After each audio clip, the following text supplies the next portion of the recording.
At over 4,000 miles, the Nile is the longest and perhaps most famous river in the world. Its waters have enabled Egypt to flourish, and its floods created huge tracts of fertile arable land. But still, the supply is not enough. Water in Egypt is a very scarce resource. We are living below the poverty line of water in Egypt. We have about 700 cubic meters per head, whereas we need 1,000 cubic meters per head to be self-sufficient. It's a problem that will last long after the political turmoil is forgotten, and it's a simple question of numbers. Egypt's population has quadrupled in the last 50 years, while the flow of water from the Nile has remained constant, under an agreement dating back to 1959. Egypt's share from the Nile is 55.5 billion cubic meters a year. At that time, we were 20 million people. Now, in the year 2010, we are 80 millions, and the share is the same. Irrigation has helped farmers make the most of this limited resource. Water is lifted from the river or underground sources and flows to the fields through ditches. But rising fuel prices for diesel pumps are making this incredibly expensive. We've been using this machine since God created us. The prices were better then.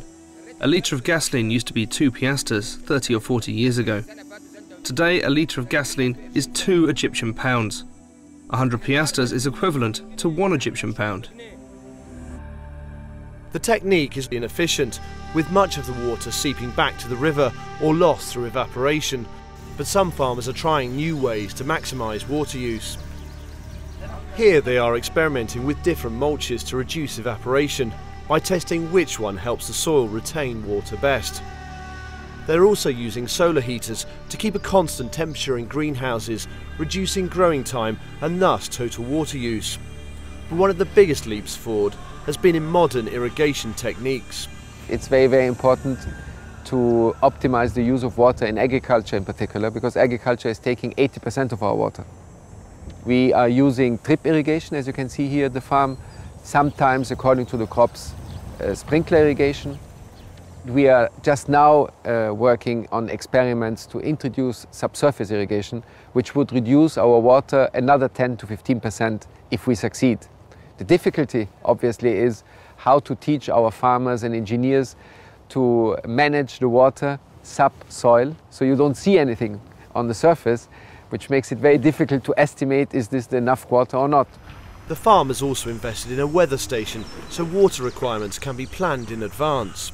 At the same time, we are trying to introduce a forecasting of our weather, which will enable us to put exactly the right quantity of water. Because obviously at the same fields, in a different weather, we will use more or less water. So by having a weather station and by forecasting our weather, we give information to our farmers, to our engineers, and tell them tomorrow the evaporation rate is very high, so we have to increase the water. After tomorrow it's less, so we can decrease it again. But reducing the amount of water wasted in irrigation is not the only route. We are planning on 2 directions. The first one is plant breeding, by which we are looking for breeds which will resist drought and can live with very small amount of water, if you like. And for this, I think this year, one of our agronomists is professor in Zagazig University. He succeeded to produce what's called dry rice. The so-called dry rice that has been developed grows using 40% less water than conventional varieties. There are plans to adapt the same technology for other plants and so reduce agriculture's demands on the limited water supply. Huge infrastructure projects have also helped, most notably the Aswan High Dam creating Lake Nasser, which holds a staggering 111 cubic kilometres of water, a reserve that provides a crucial safety net in times of need. The High Aswan Dam has led to much greater storage, which has enabled Egypt to survive the droughts of the 1970s and 1980s and still have water for irrigation. However, not everything needs to be on such a massive scale. But the reality is, whatever the supply, it all comes down to use on the ground. If you line the canals or build new structures, you can save water on the main system.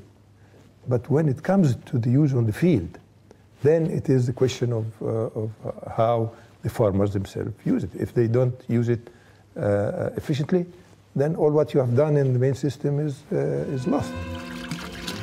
It's a constant battle between nature and human nature. But with 1.2 billion people around the world with limited access to clean water, it's one that must be fought for the future of humanity.